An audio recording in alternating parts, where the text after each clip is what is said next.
ಪ್ರಾಮಾಣಿಕ ರೈತ. ಒಂದು ಸುಂದರ ಹಳ್ಳಿಯಲ್ಲಿ ರಾಮು ಎಂಬ ಬಡ ಆದರೆ ಪ್ರಾಮಾಣಿಕ ರೈತ ವಾಸಿಸುತ್ತಿದ್ದನು. ಅವನು ಪ್ರತಿದಿನ ಬೆಳಗ್ಗೆ ಬೇಗ ಎದ್ದು ತನ್ನ ಹೊಲಕ್ಕೆ ಹೋಗಿ ಶ್ರಮಪಟ್ಟು ಕೆಲಸ ಮಾಡುತ್ತಿದ್ದನು. ಒಂದು ದಿನ ರಾಮು ನದಿಯ ಬಳಿ ಮರ ಕಡಿಯುತ್ತಿದ್ದನು. ಅಕಸ್ಮಾತ್ ಅವನ ಕತ್ತಿ ಕೈಯಿಂದ ತಪ್ಪಿ ನದಿಯೊಳಗೆ ಬಿದ್ದಿತು.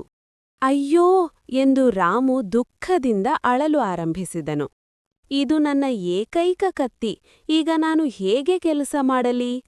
ಅಷ್ಟರಲ್ಲಿ ನದಿಯಿಂದ ಒಂದು ದೇವತೆ ಪ್ರತ್ಯಕ್ಷಳಾದಳು.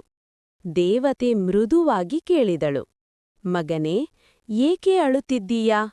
ರಾಮು ವಿನಯದಿಂದ ಹೇಳಿದನು, ಅಮ್ಮ, ನನ್ನ ಕತ್ತಿ ನೀರಿನಲ್ಲಿ ಬಿದ್ದಿದೆ. ದೇವತೆ ನೀರಿನೊಳಗೆ ಮುಳುಗಿ ಒಂದು ಬಂಗಾರದ ಕತ್ತಿಯನ್ನು ತೆಗೆದುಕೊಂಡು ಬಂದಳು. ಇದು ನಿನ್ನ ಕತ್ತಿಯೇ ಎಂದು ಕೇಳಿದಳು. ರಾಮು ತಕ್ಷಣ ಹೇಳಿದನು, ಇಲ್ಲ ಅಮ್ಮ, ಅದು ನನ್ನದಲ್ಲ.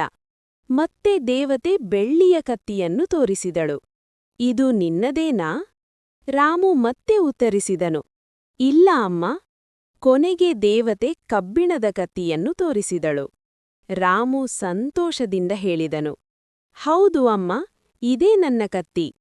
ರಾಮುವಿನ ಪ್ರಾಮಾಣಿಕತೆಗೆ ಸಂತೋಷಗೊಂಡ ದೇವತೆ ಹೇಳಿದಳು, ನೀನು ನಿಜವಾದ ಪ್ರಾಮಾಣಿಕನು. ನಿನ್ನ ಸತ್ಯನಿಷ್ಠೆಗೆ ಬಹುಮಾನವಾಗಿ ಈ 3 ಕತ್ತಿಗಳನ್ನು ತೆಗೆದುಕೋ. ರಾಮು ತುಂಬ ಸಂತೋಷಪಟ್ಟನು. ಅವನು ದೇವತೆಗೆ ಧನ್ಯವಾದ ಹೇಳಿ ಮನೆಗೆ ಹಿಂತಿರುಗಿದನು. ನೀತಿ: ಪ್ರಾಮಾಣಿಕತೆ ಎಂದಿಗೂ ಗೆಲ್ಲುತ್ತದೆ.